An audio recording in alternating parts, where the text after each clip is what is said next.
저와 같이 많은 좋은 일을 하고 계시는 분들이 계시는데 제가 그분들을 대신해서 오늘 이렇게 나와서 하는 거라 생각하여서 저로 인해서 그런 부분들이 전달되었으면 하는 마음으로 오늘 이 자리에 왔습니다. 글쎄요, 제가 여태까지 했던 일에 대해서 이렇게 말씀을 나누다 보면 많은 분들이 공감하시고 또 나도 저렇게 하면 행복감을 느끼겠다는 그런 마음을 가지시면서 많이 참여할 수 있는 그런 기회가 됐으면 하는 마음입니다. 저는 매주 정해진 요일이면 나 자신과 약속을 지키기 위해 여의도로 향합니다. 저희 목적지는 여의도 성모병원인데요.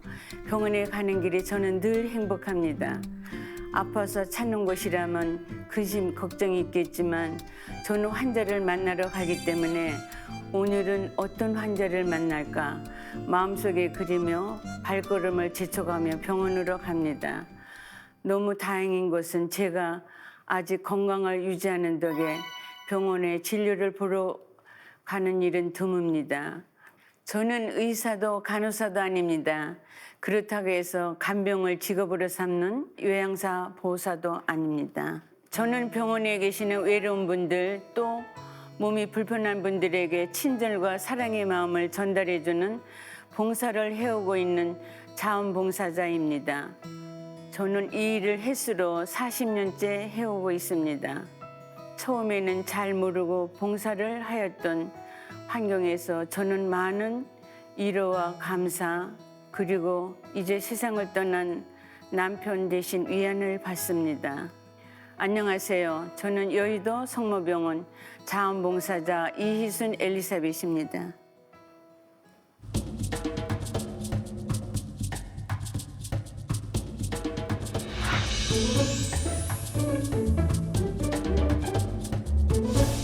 남들은 그런 이야기를 하곤 합니다. 살만하니까 또 생활에 여유가 있으니까 봉사를 하는 거 아니냐고요. 물론 제가 궁핍한 삶을 살아온 것은 아니지만 저의 봉사의 시작은 제가 정말 어려울 때 아마 인생에서 제일 힘들었을 때 시작하게 되었습니다. 저희 남편은 사업을 했는데 80년도에 크게 부도가 났습니다. 정말 모든 것을 다 처분하고 딱 새빵 하나 겨우 얻었습니다. 그러던 어느 날 제가 꿈을 꾸었습니다. 제가 다니던 초등학교 교정에 아름다운 노래소리가 들리면서 검은 수단을 입은 신부님이 저를 따라오라고 그래서 저는 뒷모습만 보고 하염없이 따라가는데 마당에 나무로 된 목걸이가 있어서 그거를 목에 걸고 또 한참을 가다 보니 또 크리스탈 목주가 있었어요. 근데 그거는 제가 목에 걸었으니까 걸지 말아야지 하면서 그냥 신부님을 따라갔는데 그렇게 아름다운 소리에 한없이 쫓아가다 보니까 제가 눈을 떴을 때는 묘한 기분이 들었습니다. 지금 와서 생각해 보면 그 노래소리는 성가였고 나무 목걸이는 묵주였던 것이었어요. 그때 당시 저는 종교가 없었습니다. 그 전에 취미 삼아 명동에 있는 YWCA를 다녔는데 그러면서 성당의 존재는 알고 있었어요. 마음이 이렇게 그냥 막 마음속으로 급하게 요동치는지 그 다음에 생각해 보니 남편이 백병원에서 수술을 했을 때 건너편에 위치한 명동 성당을 봤던 기억이 있었습니다. 그래서 저는 제가 스스로 명동 성당을 찾아갔었습니다. 그때 참 묘한 생각이 들었는데 지금 생각해 보면 하느님께서 저를 그렇게 부르셨던 것 같아요. 사실 그때 정말 힘들었었어요. 평생 전업주부로 살았기 때문에 휘청이는 남편의 사업에 조금은 도움을 줄 수도 없었고 한순간 무너진 저희 가정을 보며 저희의 무능함을 책망하기도 했습니다. 그런데 성당에 교리를 받으러 가는 순간은 내가 달라지는 거예요. 성당에 가기 전에 몸과 마음을 정갈하게 정돈하고 그것에 배우는 교리 수업은 그간 제가 몰랐던 부분을 알게 되니 하느님의 발자취와 새로운 세계가 펼쳐지는 것 같았어요. 마치 제가 다시 깨어나는 기분이었어요. 교리를 마치고 영세를 받을 때 저의 대모님이 꿈에서 본 크리스탈 묵주와 미사뽀를 선물해 주시는 겁니다. 저는 정말 놀랐어요. 제가 예전에 성당을 찾기 전에 꿈에서 줍지 않고 두고 온 크리스탈 묵주와 정말 똑같은 묵주였어요. 정말 놀라웠습니다. 하느님이 저를 이끄신 것 같아서 그때 정말 많이 울었습니다. 대모님이 저를 꼭 안아주시더라고요. 그러면서 저에게 하느님의 은총을 많이 받은 것 같다고 저를 위로해 주셨습니다. 영세의 교리를 받고 저는 레지오 마리아에 들어가게 됐습니다.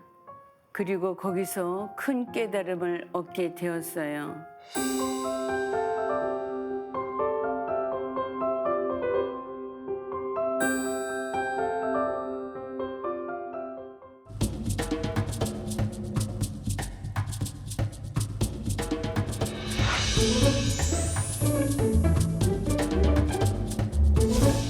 저는 성경에서 한 구절을 읽고 인생의 전환점을 맞게 됩니다.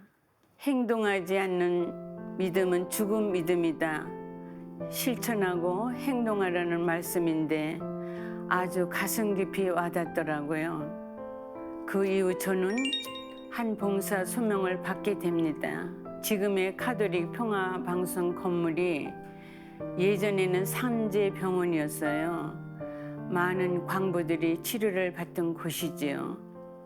처음 병실 문을 열고 마주한 환자분을 지금도 잊지 못해요. 화상 환자였거든요. 붕대를 감고 있는데 처음 보는 광경에 뒷걸음질 쳐서 바로 수녀님을 찾아뵈었어요. 그리고 전 이 일을 못하겠다고 했죠. 그랬더니 수녀님이 다음부터는 병실에 들어가기 전에 그 앞에서 기도를 해보라고 조언을 해주시는 거예요. 정말 기도를 하고 들어가니 마음이 놓이는 것 같았습니다. 그 후로 한동안 봉사를 잘 다녔어요. 저는 호스피스 봉사 일기 수료를 했는데요. 불과 몇십 년 전까지 호스피스라는 개념이 우리나라에 도입이 되지 않았습니다.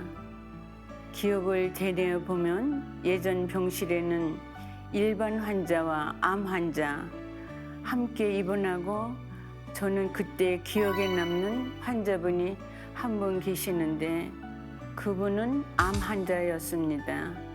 젊은 여성분이었는데 사람 몸이 이렇게 마를 수 있을까 싶을 정도까지 몸이었는데 그 와중에도 저를 보며 미소를 잃지 않으시는 거예요. 나도 저렇게 할 수 있을까? 그런 마음이 저에게는 들더라고요.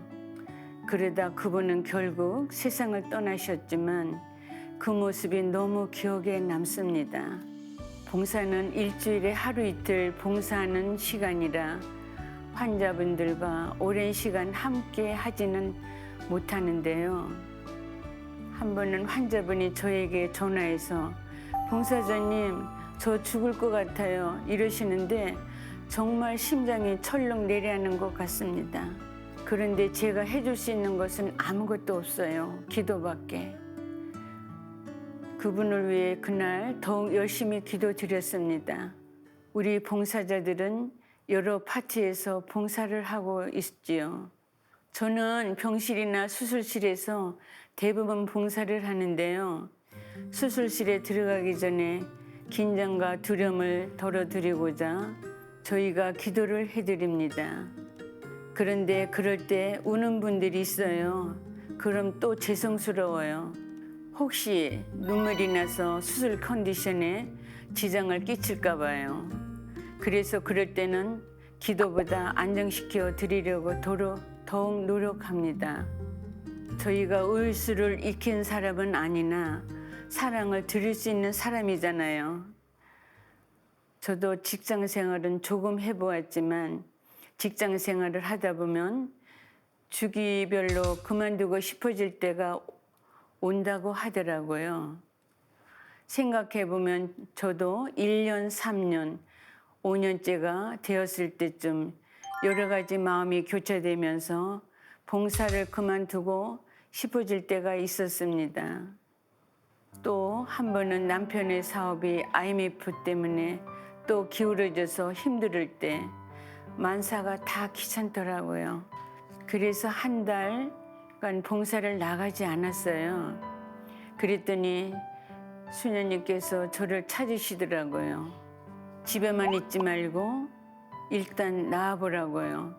그래서 봉사를 시작하게 되니 그간의 고민이 씻은 듯이 사라지고 다시 봉사활동이 너무 행복한 거예요.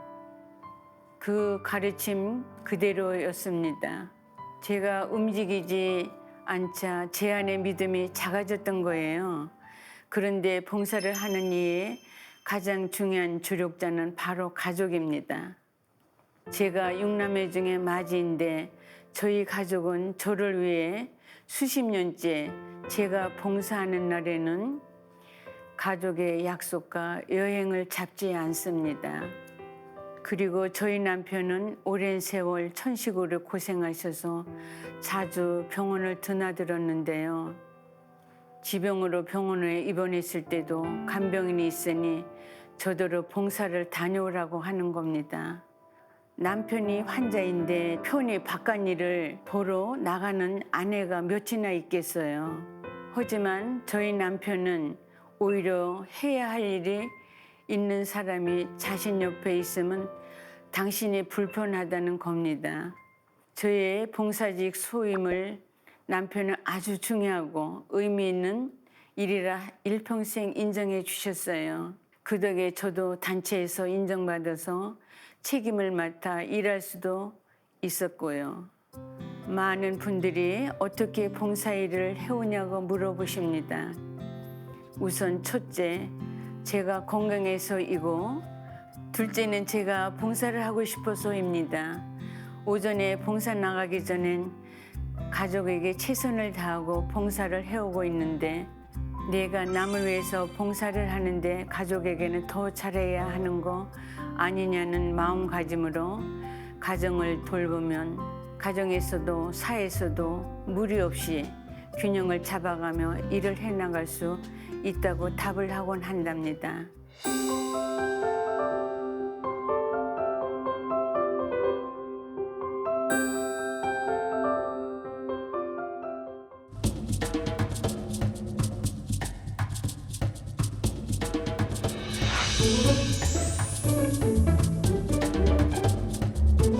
어릴 적 저희 꿈은 외교관이었습니다.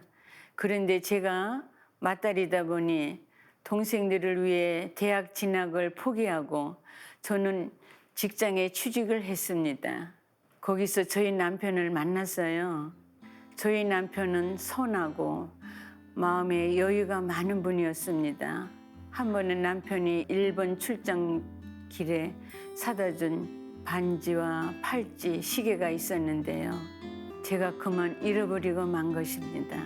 아끼느라 자주 하지 않았는데 너무 속상해하니 저희 남편은 그 시계가 당신에게 있을 만큼 있었고 이제 다른 사람에게 기쁨을 주려고 갔나 봐요 라고 이야기하는 겁니다.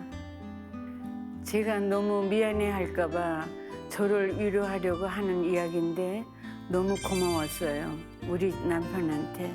또 어느 날 남편이 지병으로 입원 중이었는데 면회 온 친구랑 저희 시골집에 내려가서 한번 돌보고 오라고 하는 겁니다. 시골집을 돌보고 있는데 부재중 전화가 여러 통이 와 있더라고요. 순간 좋지 않은 느낌이 들었어요. 저는 곧바로 병원으로 향했지요. 제가 병원에 도착하자 의사 선생님은 저에게 급성 폐렴으로 진행되었다며 더 이상 의술을 할 수 있는 방법이 없다며 짧게는 단 하루, 길게는 3일이 시간이 남았다고 이야기해 주었습니다. 세상이 무너지는 기분이었어요. 봉사를 하면서 저는 치매를 앓으신 어머니를 10년 넘게 모셨고 바로 전해에 어머님이 세상을 떠나셨을 때입니다.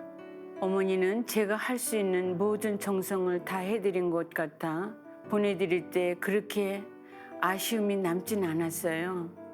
그런데 남편은 달랐습니다. 제가 너무 많이 받기만 한 것 같았거든요. 밤새 기도를 하고 남편 귀에 성가를 들려주며 편히 하느님 곁에 가기를 기도했어요. 남편은 밤새 고열로 고생하다 아침에 하늘나라로 갔습니다. 그게 벌써 5년 전의 일이네요. 얼마 전에 제 남편 산소에 가서 이런 얘기를 했어요. 더 못해줘서 미안하다고. 항상 남편은 저에게 아픈 내색을 하지 않았거든요. 병원에서 아픈 사람을 위해 봉사하고 왔는데 집에 와서도 아픈 사람 마주하면 얼마나 피곤하겠냐며 오히려 격려해 주었습니다. 사람은 떠난 후에 빈자리를 안다고 제가 남편을 떠나 보낸 뒤에 알겠더라고요. 내가 이렇게 봉사를 오래 할 수 있었던 것은 나를 충분히 배려하고 존중해 준 남편 덕분이라는 것을요.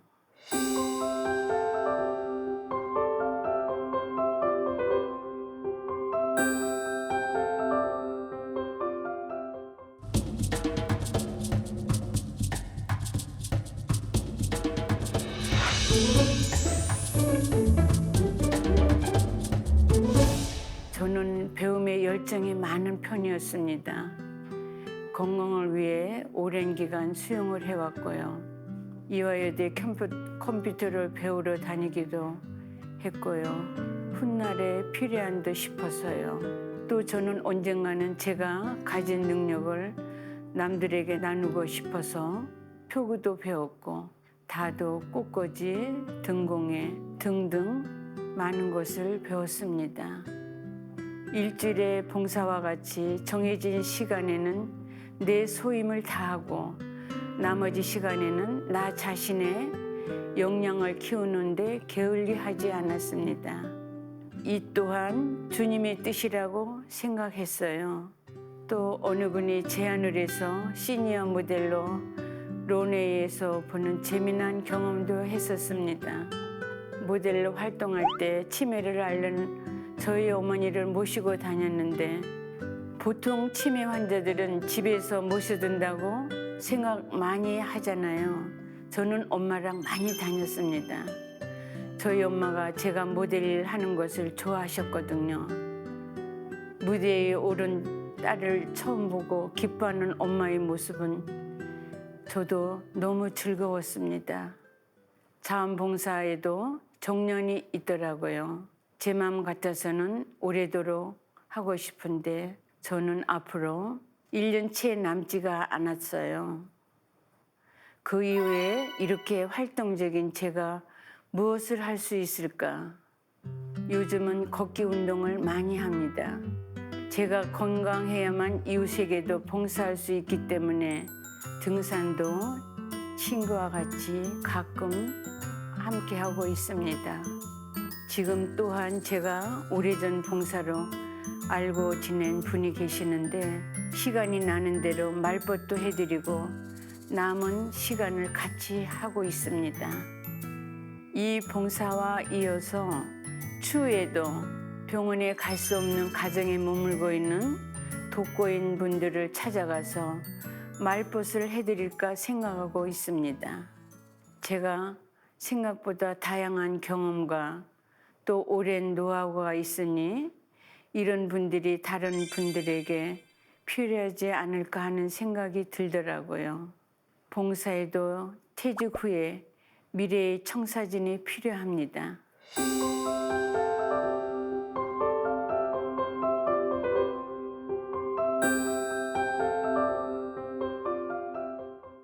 좋은 일을 오래 하니 이렇게 방송에도 나오고 제 이야기를 할 수 있는 기회도 오네요.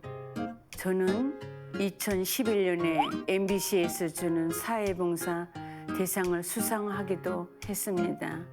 상으로 호주 일주 여행을 할 수 있었는데 그 여행을 안타깝게 못 갔어요. 저희 남편 지병 때문에 오랜 시간 해외 활동을 부담이었거든요. 이번에는 상은 아니지만 강연 제안을 받아 저희 이야기를 털어놓으니 그동안 제가 열심히 살았다는 생각이 들더라고요. 하느님께서 모든 것을 허락하시어 지금껏 봉사할 수 있음을 감사드리며 봉사 40년을 맞는 저에게 주는 상과 같아요. 이번 강연이 남은 시간을 잘 마무리하도록 최선을 다하겠습니다. 또 누군가가 저에게 봉사를 어떻게 시작할 것이냐고 묻는다면 저는 이렇게 답을 하고 싶습니다. 봉사를 하고 싶다는 마음을 가진 자체가 이미 시작한 것과 같다고요. 이제 그 다음은 자신과의 약속, 무리하지 않는 선에서부터 봉사를 시작해 보는 게 어떻겠냐고요. 긴 시간 저희 얘기를 들어주셔서 감사합니다.